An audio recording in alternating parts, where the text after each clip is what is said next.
Hello everyone. आज हम determinant chapter में आगे डिटर्मिनेंट की प्रॉपर्टीज स्टडी करेंगे। प्रॉपर्टीज ऑफ डिटर्मिनेंट किसके लिए है? हमारा डिटर्मिनेंट और ज़्यादा सिंप्लीफाई हो जाए, इसलिए हमें ये प्रॉपर्टीज स्टडी करनी है। प्रॉपर्टीज का यूज़ हम सभी सम्स में करेंगे, जो भी प्रॉपर्टी रिलेटेड होगी वो हम यूज़ करेंगे। फर्स्ट प्रॉपर्टी कौन सी है? First property is property number 1. The value of the determinant, the value of the determinant, the value of the determinant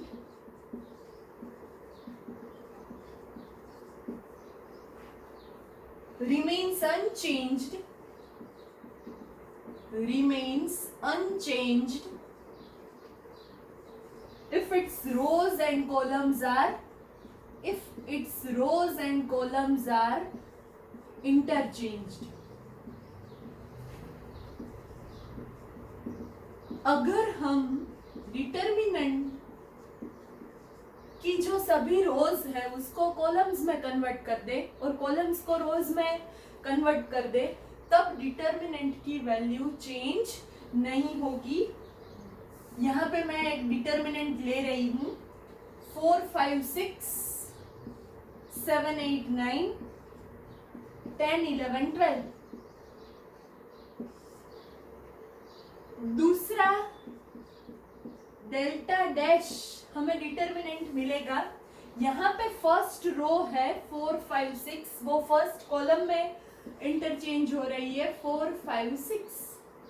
second row that will become here second column 7, 8, 9, and third row 10, 11, 12, here that become our third column। यहाँ पे ये property हमें क्या कर रही है? The value of the determinant remains unchanged if its rows and columns are interchanged। Delta की value और डेल्टा डैश की वैल्यू, ये दोनों डिटर्मिनेंट की वैल्यू एक ही रहेगी। यहाँ पे मैंने सभी रोज को कॉलम्स में कन्वर्ट कर दिया, तब भी ये डिटर्मिनेंट की वैल्यू चेंज नहीं हुई। एग्जाम्पल 6 एनसीईआरटी का मैं ले रही हूँ। एग्जाम्पल 6 में यही प्रॉपर्टी नंबर 1 का ही यूज है। आप text book, NCERT text book का यूज कर सकते हो।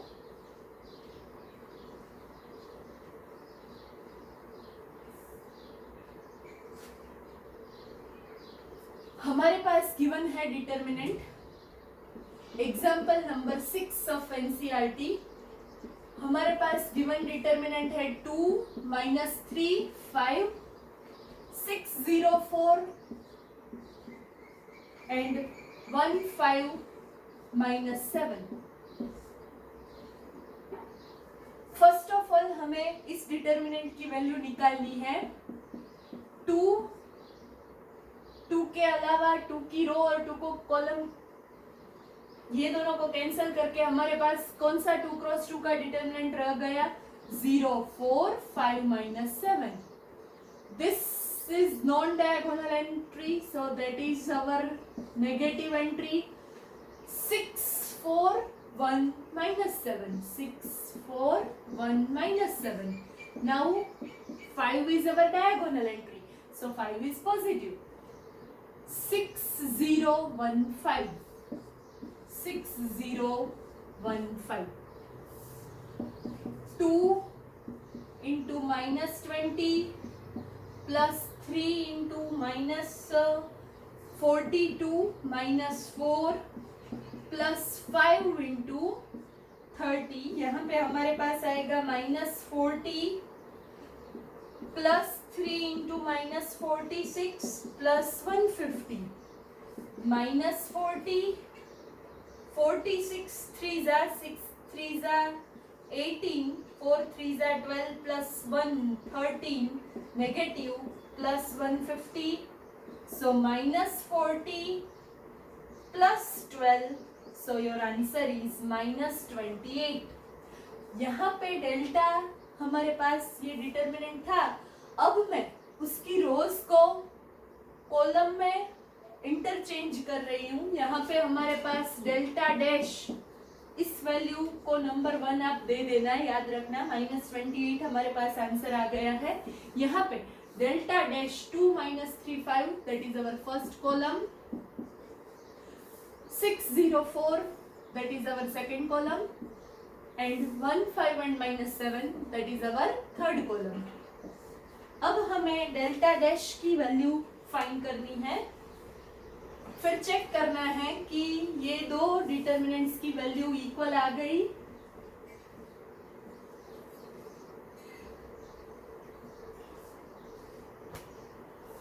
यहाँ पे मैं लिख रही हूँ फॉर दिस डिटर्मिनेंट 2 0 5 4 -7 -6 -3 5 5 -7 +1 -3 0 5 4। सॉल्व करना है हमें। 2 -7 into 0 that is 0, 5 into 4 that is 20 but -20, -7 into -3 21 -25 +1 into -12 -40 -6 into -4 -12 -40 +24 -12। अगर अगेन हमारे पास आंसर आ गया -28। फर्स्ट हमारा डेल्टा का आंसर भी -28 ही था, डेल्टा डैश का आंसर भी -28 ही है। From 1 and 2 delta is equal to delta dash, first property satisfied. अगर हम कोई भी डिटर्मिनेंट में रोज को कॉलम्स में इंटरचेंज कर दे तो डिटर्मिनेंट की वैल्यू कभी भी चेंज नहीं होगी, यही आपको सीखना था। Now second property number 2, if any 2 रोज, अब हमें कोई भी 2 रो लेनी है या तो कोई भी 2 कॉलम लेनी है। अगर मैं कोई भी 2 रो और कोई भी 2 कॉलम को इंटरचेंज कर दूं तो डिटर्मिनेंट की साइन चेंज हो जाएगी। मैं यहाँ पे लिखने जा रही हूँ property number 2, if any 2 rows or 2 columns of a determinant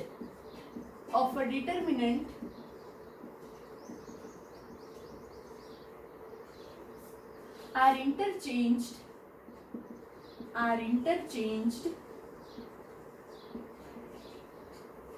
then sign of determinant changes.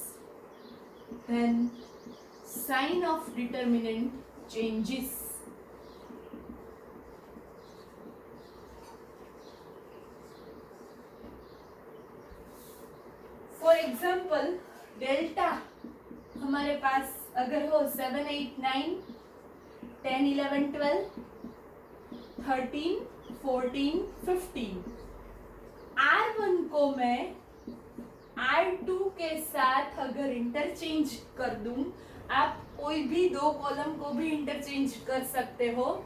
यहाँ पे R1 और R2 को मैं इंटरचेंज कर रही हूँ।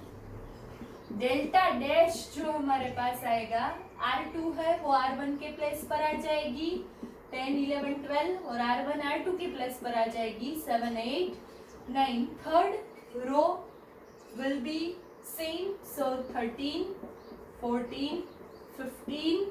यहाँ पे ये डेल्टा डैश और डेल्टा में रिलेशन कौन सा है? डेल्टा डैश और डेल्टा में एक साइन ही चेंज होगी। अगर डेल्टा डैश की वैल्यू पॉजिटिव आए तो डेल्टा की वैल्यू नेगेटिव रहेगी, डेल्टा की पॉजिटिव आए तो डेल्टा डैश की नेगेटिव रहेगी। वैल्यू चेंज नहीं होगी, साइन ही चेंज होगी। ओके, इसके बेस पर एक एग्जाम्पल हम ले रहे हैं, एग्जाम्पल नंबर 7। उसमें हम ये प्रॉपर्टी सेटिस्फाई होती है या नहीं वो चेक करने जा रहे हैं। Example number 7,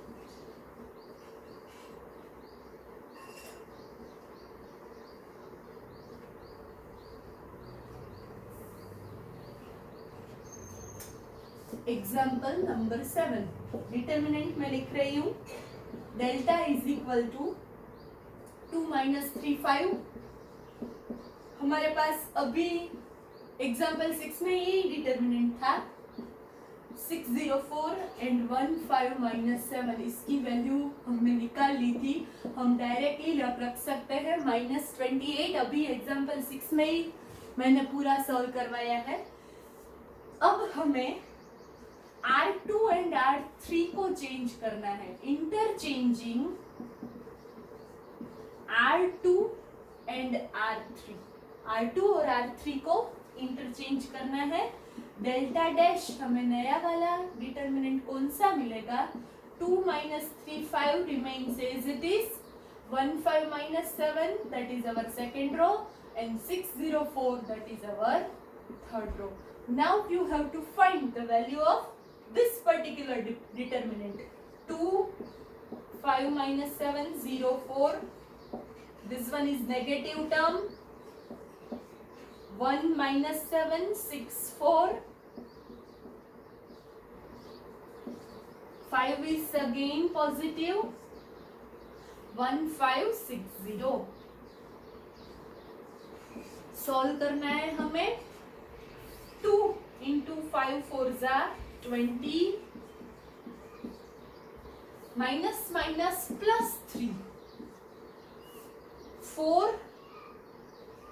minus minus plus 42, 4 plus 42, and here our answer 3 5 plus 5 into minus 30, 40 plus 138 minus 5 3s are 5 3s are 15, so that this is 150. So here our answer is 28. आप यहाँ पे देख सकते हो डेल्टा डैश और डेल्टा में सिर्फ sign का ही चेंज आया। यहाँ पे वैल्यू हमारे पास -28 थी, यहाँ पे हमारे पास कौन सी आ गई, 28 आ गई। अब मैं प्रॉपर्टी नंबर 3 आपको करवाने जा रही हूँ। Property number 3,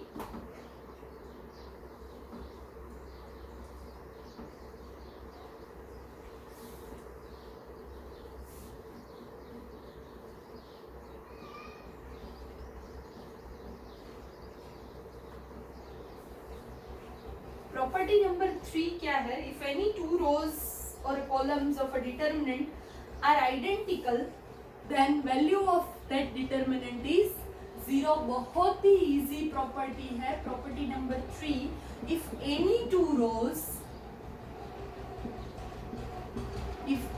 to rows or columns, अगर 2 रो और 2 कॉलम इक्वल हो तब डिटर्मिनेंट की वैल्यू क्या हो जाएगी, 0। So if any two rows or columns of a determinant are identical,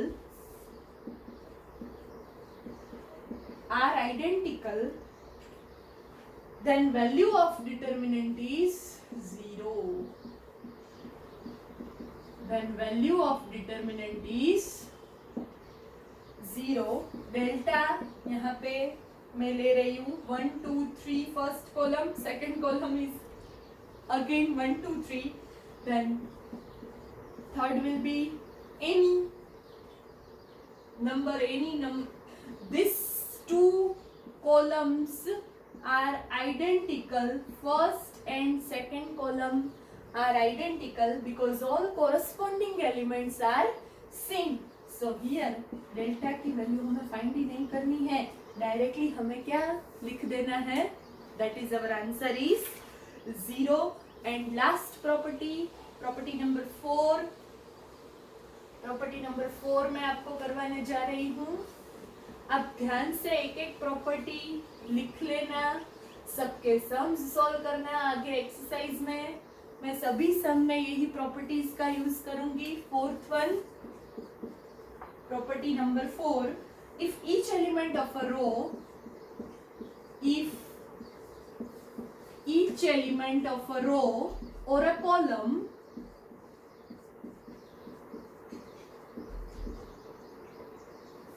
a determinant is multiplied by any constant k is multiplied by any constant k, then its value of that determinant, then its value gets multiplied by k.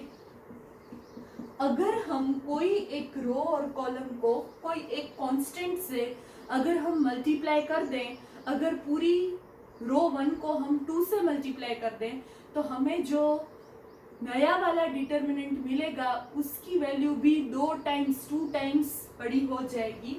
That is gets multiplied by k. Suppose our determinant a is a b c d e f g h i. यहाँ पे next मैं ले रही हूँ a dash. First row को मैं k से multiply कर रही हूँ, k k b k c. All 2 rows remain same, so d e f g h i. यहाँ हमारे पास प्रॉपर्टी हमें क्या कर रही है, a डैश की वैल्यू a की वैल्यू से k टाइम्स बड़ी हो जाएगी. यहाँ पे हमें यही देखना था. इसके ऊपर एक एग्जाम्पल है, last one, that is example number 9. Example number 9.